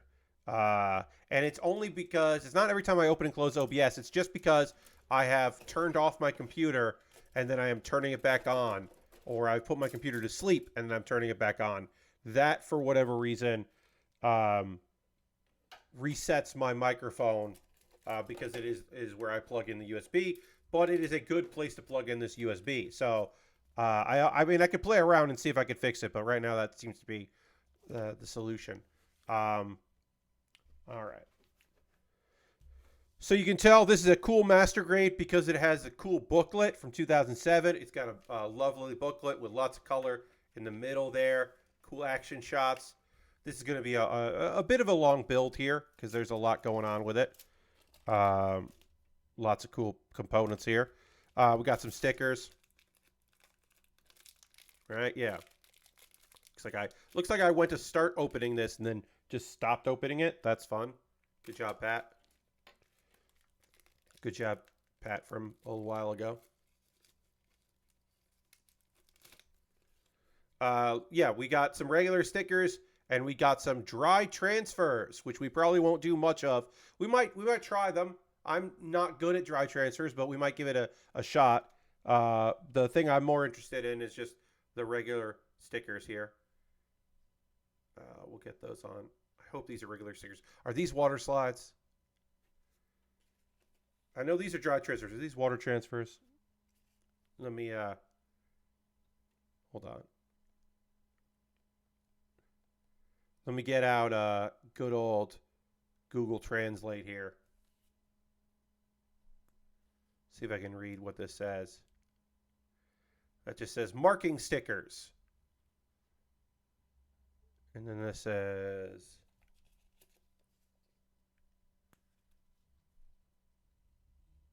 Gundam decals. All right, these are regular stickers then. If it says marking stickers, those are regular stickers. And then this is, these are decal stickers. So those are dry transfers, decals. And then these are regular old stickers. Okay, so we know that. We know those things. That's fine. Put those over there. Put those over there. We got a cool, as I said, got a cool booklet here. All right, let's try to sort this stuff. While I do some sorting here, I will tell you about Delicious in Dungeon. We're not going to get too far into starting this kit at all here. I thought it would take less time to do that. So what we can do is at least sort this by letter and get this ready to go. Delicious in Dungeon was good, but I don't know if I'm going to keep watching it. My instant death ability is overpowered is interesting. I'm going to keep checking that out. Episode 11 of Zom 100 Bucket List of the Dead. Okay, so this show definitely needed more than 12 episodes. It is very clear that this show, to tell the story they wanted to tell, they needed more episodes, because this episode is a bunch of fight scenes, which is cool, hell yeah, but interspersed with, it just jumps from fight scene to fight scene. It jumps all around from different fight scenes, and then a bunch of characters, minor characters, get introduced that I don't know if in the source material they get more time, but they don't get any time in this episode. It's like, here's this gross guy, and here's the flashback that explains why the gross guy is part of the anarchist crew. They're like, well, why don't we all just fucking become zombies crew? let's make life hell for everybody and be zombies crew. And you're like, okay, I guess this brief flashback kind of describes why they would be shitty. H-I-J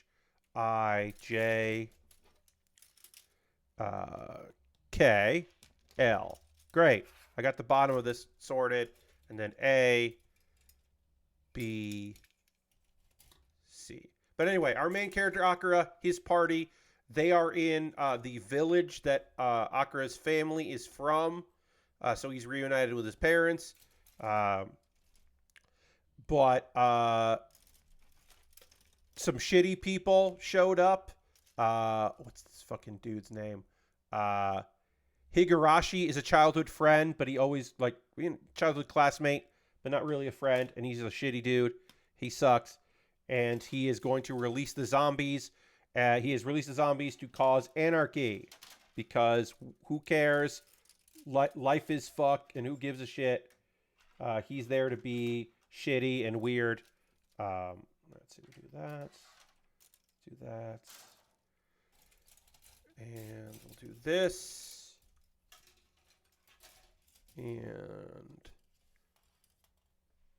we'll put that there, that there, that there. All right. Mildly organized. We can get in a little bit of work done here. We're not going to get too much in. Let's see. Should I? Okay. Anyway, this is all fight scenes. There's a rooftop fight. The drunk guy. The most important thing in this episode is the drunk guy wakes up and he also has a gun, and he shoots the gun at the gross dude that was going to try to attack Shizuka because he really wants a kiss, and he's just a real creeper. Anyway, he doesn't get shot. He just gets beat up and then most of the bad people get thrown to zombies. That's the solution. We're cutting around, and for just about everybody, it's fight with these people and then have those people who are trying to cause everyone to get attacked by zombies to just get attacked by zombies. The end, the good folks win because they weren't. One time, one dude jumps into a cesspool so that the zombies can't smell him. And then the guy that is running away from the zombies runs into the electric fence and cooks himself, basically, which is gnarly. Yeah, it's a lot of action, and the action looks good, even for this anime. It's a touch above some of the animation that's been in the series. All right, we need F11 or F31. We're working on the body here. We're starting with the body. We're a real body guy.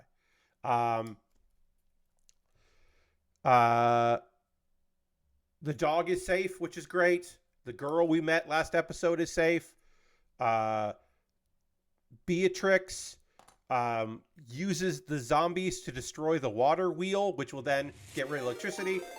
Puppet Jared just raided with a party of 51. What's up, Raiders? Hello. I'm going to end talking about Zom 100 Bucket List of the Dead with saying a lot of people fought each other, I should say, and there's a big cliffhanger into episode 12, and I'll talk about episode 12 of Zom 100 Bucket List of the Dead some other time. But welcome, Raiders. I'm Pat Bear. Puppet Jared just subscribed saying, clip those sprues, you beautiful man. Thank you so much. Appreciate it. Let's throw the Bear Cave Lego Scythe emote in the chat. Puppet Jared with the raid. We're starting a brand new kit. We are just really invested in the new kit here, getting into it. Digging right in, friends. Getting into it. This is Char Zaku 2 version 2, and it's a master grade.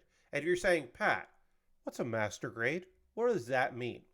Well, here's a high grade. This kit is in the 144 scale. A master grade is in the 1/100 scale. So imagine this kit, but like bigger, but with like 3 times as many pieces. Like a lot of pieces. I have one back there. You can maybe see better in this photo, this here. There's like one kit that's real big right in the corner that's not really in frame. I did a great job with that. Master grades are big. They're just big as hell. you want to start doing perfect grades. I have built Char Zaku 2 in perfect grade. That's the 1999. That's the first perfect grade they ever did for a Gundam or a mobile suit, I should say, mobile suit Gundam series. It's real good. Char Zaku in that one is good. And I did the wing, the perfect grade wing 0, which is a lot of work. There's a lot of rubberized plastic feathers. It was a lot of work for that kit. Perfect grades are an investment in money and time and energy. And also, look, if I mess up something here, I'm going to feel annoyed about it. If I mess up this kit, I'm going to feel pretty PO'd with myself that I messed that up. But it's plastic. I can hunt around trying to find replacement parts. I can talk to friends, see if they have anything. I can use this stuff here called liquid cement, which is used for like glue kits. They don't use glue anymore, friends. You use liquid cement now when you want to build something like that. I can use liquid cement. I did that with this kit. This kit, I fucked up the arm, the connector from the arm to the chest there, and I used liquid cement to repair it. And the repair seems to have held up, which is great for me. With perfect grades are expensive. And the idea of messing up a part in a perfect grade, you mess up a part in a high grade, you just move on. You go, well, that sucks. Did I immediately destroy this kit? No. Oh, thank you for the follow, Painter Haley. Appreciate that. If anybody else wants to give me a follow, we are 3 followers away from 2,000. Now, that's not 2,000 is not a milestone. Nothing happens when I hit 2,000 followers, but it's like a good number. It's just like a cool number that I would like to have. You know what I mean? It's just like, I don't know, 2,000 followers is more than not 2,000 followers. All right, so let's see. This needs to go in here. So again, like I'm not worried about screwing this kit up too much, but I would be very worried about screwing up an expensive kit, is what I'm saying. You do plumbing work from time to time, tempted to try Blue Monster weld one of these days and see if it works or just eats it. Oh yeah, okay. Like I do love the idea of overkill. There is something very fun about being like, oh yeah, I'm gonna build this kit using like really over complicated equipment here. Now these should theoretically just, oh, well, that would explain why it was having a problem. Hey, the reason why this piece here wasn't going into this big pieces, I had it the wrong way.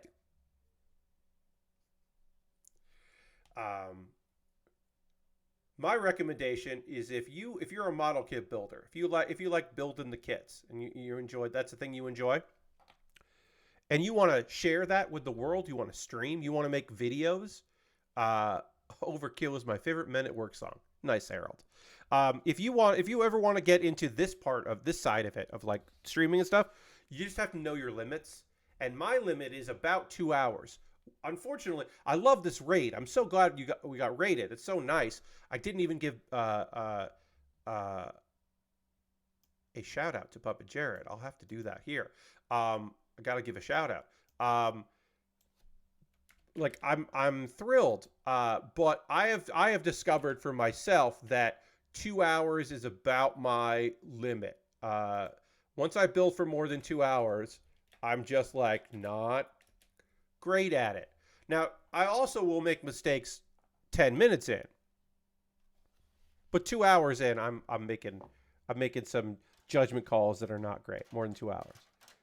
I have done, I think, 1 3-hour stream, but that was a charity event, and every like 10 minutes I had to stop and do something else. So I built like, even though it was 3 hours, I feel like I didn't do anything in those 3 hours that year. I feel like I did very little building because we were busy raising money for charity, which is fun. Plastic Model Weekender coming this April. It's a really good time. We raise money for to fight Alzheimer's. So the Cure Alzheimer's Fund. It's a very fun charity. The Plastic Model Weekender is one of the coolest things that I've ever been a part of. I won't be doing it this year, but I still support it with every fiber and every part of me supports that charity. Even though I will not be streaming during it, but I will be helping out behind the scenes because it is a charity I love and the weekend that is cool. I don't know if you knew this, but there are people that make model kits who are VTubers. And you're like, Pat, how do they do the camera and you can see them building, but they're VTubers? How does that work? And it works because shut up. Just imagine. Yeah, you're seeing their real hands, but then you're seeing the avatar of them in the corner and just go with it. It's a VTuber's hands that don't match their tone of whatever. Shut up. There are a couple out there that wear gloves, and I appreciate that. And then their VTuber personality has gloves as well to match. But you see their meat hands, and you just have to pretend you're not seeing their meat hands. Because the fact that anyone would wear gloves is cool as hell, but like, shut up.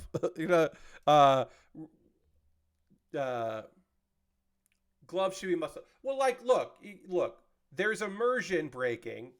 And then also there's just the point where it's like, yeah, but they want to build a model kit, or they want to open up I know there are VTubers that like open up packs of Pokemon cards or whatever, and like sometimes they want to do some stuff with the meat space. And they don't get to do that because there are elements of VTubing that I guess we can have a baseline understanding of, that like, this is a thing that makes a VTuber, blah, blah, blah. Here are the things.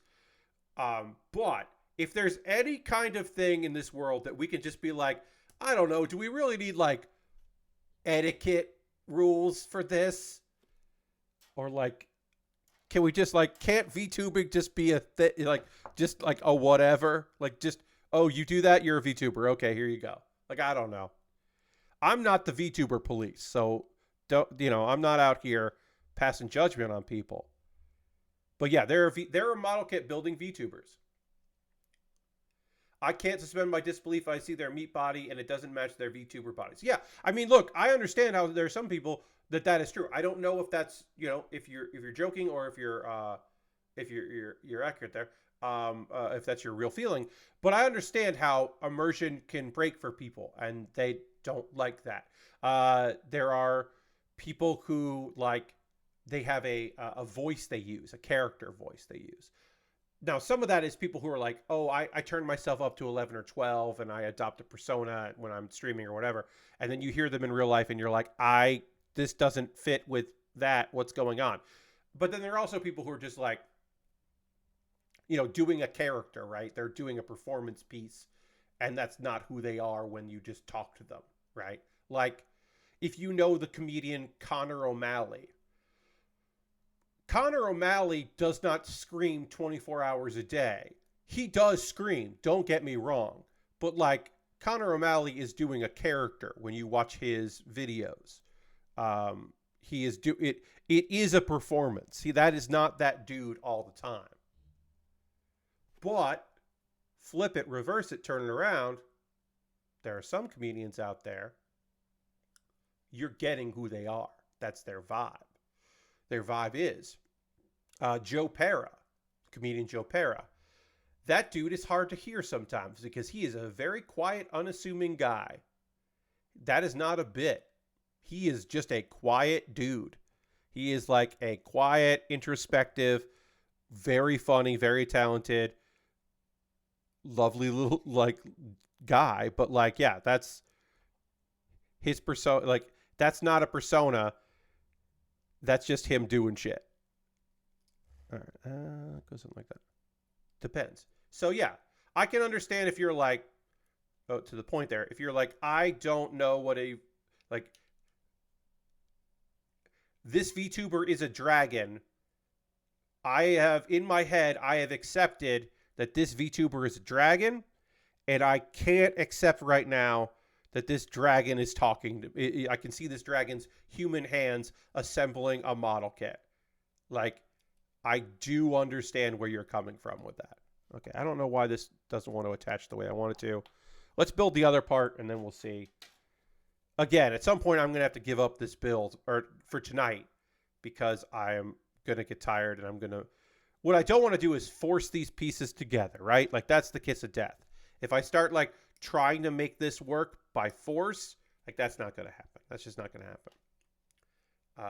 That's how you break plastic, is by trying to make those pieces go together in a way that they just don't want to. The person is Dragonborn. There you go. That could be it, right? Simple solution. I get it.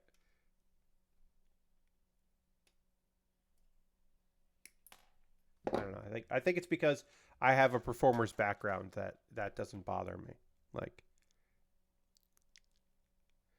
but I guess there are people that, like, y'all just came from Puppet Jared, right? Y'all just came from Puppet Jared.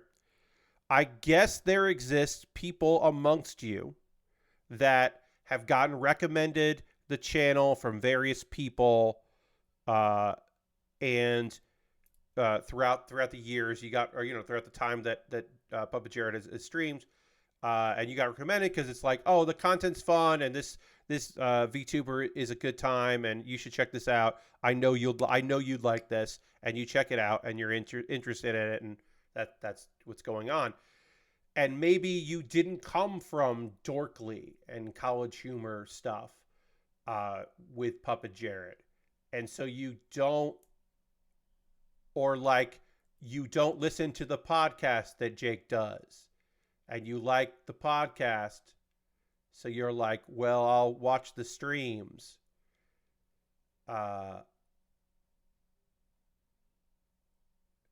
In my mind, you're either a cool dragon person or a nerd-ass kid in a fursuit. It took some time for me to get that Puppet Jared and Jake were the same person. Yeah, I mean, like I said, I do understand that. I do get where you're coming from, because there exist people out there that, to them, like, yeah, those are different people. And, like, maybe they didn't come into this knowing who Jake is. They just came into this because they heard about this guy that watches this puppet man that watches old cartoons that are of dubious quality, and it's very fun and entertaining to watch those pieces of media. So to you, it's like, oh, there's a stand-up that has a podcast. Okay. To me, it's just like, oh yeah, that's the guy I know who does stand-up and worked for College Humor and did some voices in Dorkly, and because he was sitting near them, ended up in a bunch of nonsense that I think is very fun. And was in some fun videos in the early days of Drawfee. It's like, oh yeah, I know him from that stuff. And then also Puppet Jared with Tony. Shout outs to Tony. Hey, sorry, Tony. I haven't thought about you in a while. I don't know why. I just haven't. It had not occurred. You exist as a person. You have wants and needs and goals and life, and I haven't thought about you in a while, but shout out to Tony. Fun articles and good videos. What else could we ask for? Anyway, on that note, very strange note, I'm also going to take you on a raid, because I apologize that I was not going to go longer after you all came in here. This happens to me as well. Sometimes I go on a raid. I take folks on a trip and we go visit somebody, and we go out on a raid, and then that person's like, oh, thanks for the raid. Anyway, we're wrapping up. And I'm like, oh no. So that's happened to me before, and I get it. It'll happen again. Hopefully it won't happen tonight. That would be so rude if we went on a raid and then instantly it was just like, oh, never mind. They're wrapping up. So hopefully we'll go to somewhere with somebody doing some cool shit, because that's what I like to do with cool community. A stand-up who switches to podcasting has evolved into a sit-down. You're not wrong. You're not wrong. Hey, there are a bunch of sit-downs I think are pretty fucking funny. Okay, who are we gonna raid? Let me look. Who are we gonna raid that also is gonna be playing for a while? One would hope. Let's see. Let's see. Okay. My boy P2, Mitch. Mitch is currently playing Slay the Princess. Again, we rated Mitch not too long ago. Once again, playing Slay the Princess, which I think is a pretty wild game. And Mitch rules. I think you'll like Mitch a lot, friends. So feel free to come along the raid train here. I also know Mitch will be streaming for a while longer, probably, because for him, 2 hours is nothing. So feel free to come along this raid. We're going to go hang out with Mitch as he plays Slay the Princess and hangs out. Got a great community over there. I think you'll have a good time. Thank you all so much for joining me. Hit the follow button if you haven't already. Come back on Saturday as I keep working on this Charazaku 2. Thank you all so much for being here. I hope you have a great rest of your evening. I'll see you in the next one. Goodbye, everybody. Goodbye, goodbye, goodbye, goodbye, goodbye, goodbye, goodbye.